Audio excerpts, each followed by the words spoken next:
મિત્રો કેમ છો? કાચો ગુજરાતીને આપ સૌને જય શ્રી રામ. મજામાં હશો? યુદ્ધ વિરામ થઈ ગયું ને માર્કેટ 29 પોઈન્ટ વધી ગયો. બધા ખુશખુશાલ. સોના ચાંદીના ભાવે વધ્યા, બધું વધ્યું અને બધા ખુશખુશાલ. ટેન્શન ઓછું થયું. પણ આ શું પાછું બીજા દિવસે માર્કેટ 900 પોઈન્ટ ડાઉન થયું? કંઈ ગડબડ છે શું? ગડબડ જોઈએ પહેલાં, સૌથી પહેલાં તો આપણે જોઈ લઈએ કે થયું શું ખરેખર, અને પાકિસ્તાનનો રોલ શું છે. અત્યારે પાકિસ્તાનને મોટા ભાઈ બનાવવામાં આવ્યા છે કે એમને બંદૂકની અડીએ મોટા ભાઈ બનાવવામાં આવે, એ જોઈએ આપણે. એકચ્યુઅલી પાકિસ્તાનને અમેરિકાએ પંપાડીને ઊભું કરેલું, કારણ કે ઇન્ડિયાએ જ્યારે ન્યુક્લિયર ટેકનોલોજી ડેવલપ કરી એટલે અમેરિકાના પેટમાં દુખ્યું. એટલે એમની 2 બકેટ થિયરી હતી કે એક પાવરફુલ થાય એની બાજુમાં બીજાને તૈયાર કરવાનું અને એને શસ્ત્રો આપવાના, એની ટેકનોલોજી આપવાની, બરાબર છે. અને એમણે પાકિસ્તાનને ન્યુક્લિયર ટેકનોલોજી આપી. પાકિસ્તાન ટેરરિસ્ટ કન્ટ્રી છે, ત્રાસવાદી કન્ટ્રી છે, અને સ્ટેટ સ્પોન્સર્ડ ટેરરિઝમ છે. ત્યાં તો જે રાજ કરે છે એ પોતે જ ત્રાસવાદી છે, કારણ કે આર્મી ને ત્રાસવાદીઓનું ત્યાં ગઠબંધન છે, બધા જ ત્રાસવાદીઓ છે એનો. હવે એના હાથમાં ન્યુક્લિયર બટન અપાય કદી? અમેરિકાની મોટામાં મોટી મૂર્ખામી હતી, અને એ મૂર્ખામી સાબિત ત્યારે થઈ કે જ્યારે પાકિસ્તાને ઈરાનને ન્યુક્લિયર ટેકનોલોજી આપી દીધી. ત્યારે અમેરિકાને એની મોટી ભૂલ સમજાઈ કે પાકિસ્તાનને ના અપાય એનું. અને ઈરાન એના માટે માથાનો દુખાવો થઈ ગયો, કારણ કે ઈરાન અમેરિકાની કોઈ વાત માનતું નહોતું. બીજા બધા ગલ્ફ કન્ટ્રી હતા, સાઉદી અરેબિયા, ઈરાક, યુએઈ, કટાર, જોર્ડન, કુવૈત, બધા જ એની વાત માનતા હતા. પણ આ ભાઈ ના માને, નથિંગ ડુઈંગ. એ ડોલરમાં બી ટ્રેડ ના કરે, વાત બી ના માને, કશું જ ના કરે એનું.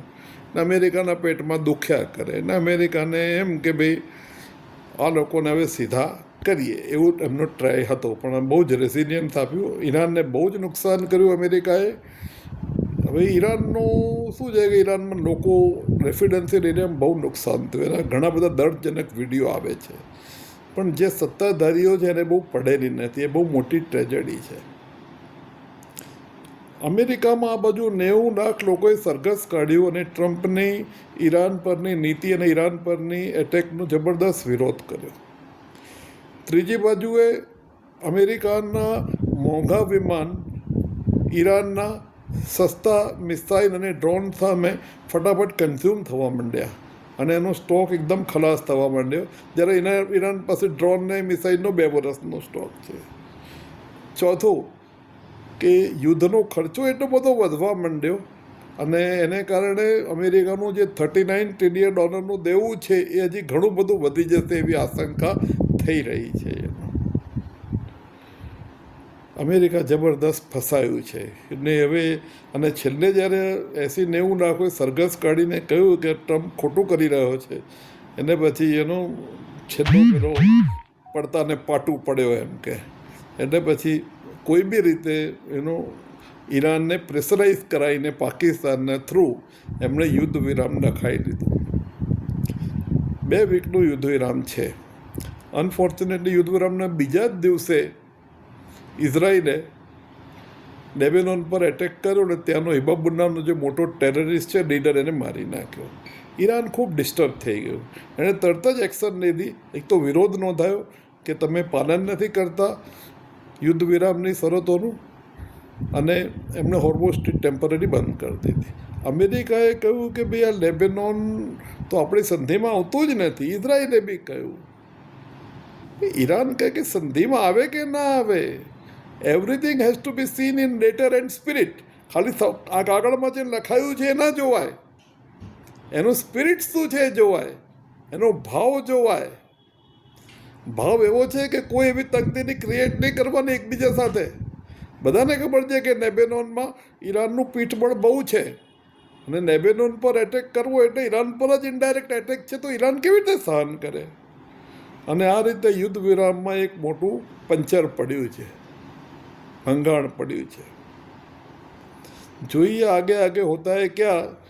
પણ આ ઇઝરાયલ છે ને અમેરિકાનું કહ્યું માનતું નથી.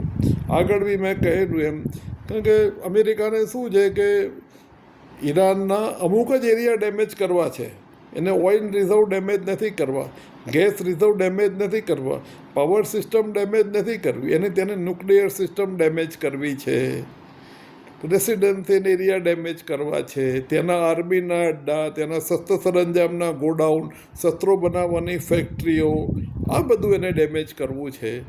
પણ એને આ બધું જોઈએ છે, ઓઇલ ગેસ આ બધું એને જોઈએ છે, કારણ કે એને આટલું મોટું દેવું છે તો કેવી રીતે પૂરું કરશે? તો કાં તો ચોરી કરીને કે દાદાગીરી કરીને વેનેઝુએલામાં ઉઠાઈ રહ્યા પ્રેસિડેન્ટને એની પત્નીને, આને લોકોને આ બી ચાલશે. પણ ઈરાનનું રેઝિડન્સ લેવલ બહુ હાઈ છે. Iran is not Venezuela.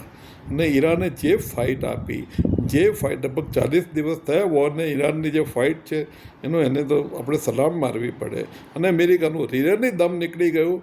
Practically કોણ હાર્યું કોણ જીત્યું કહ્યું તો ઈરાન જીતી ગયું છે. અમેરિકાના મોઢે ફીણ આવી ગઈ છે અત્યારે.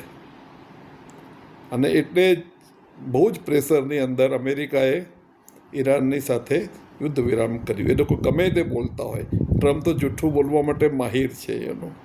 જે અમેરિકન પોલિટિશિયનો ગમે તે બોલતા હોય, ઇઝરાયલવાળા ગમે તે બોલતા હોય, આ યુદ્ધ વિરામ અમેરિકાની મજબૂરીથી થયું છે મિત્રો. અને જો ઇઝરાયલ લેબેનોન પર એટેક ચાલુ રાખશે તો પાછું યુદ્ધ શરૂ થઈ જશે.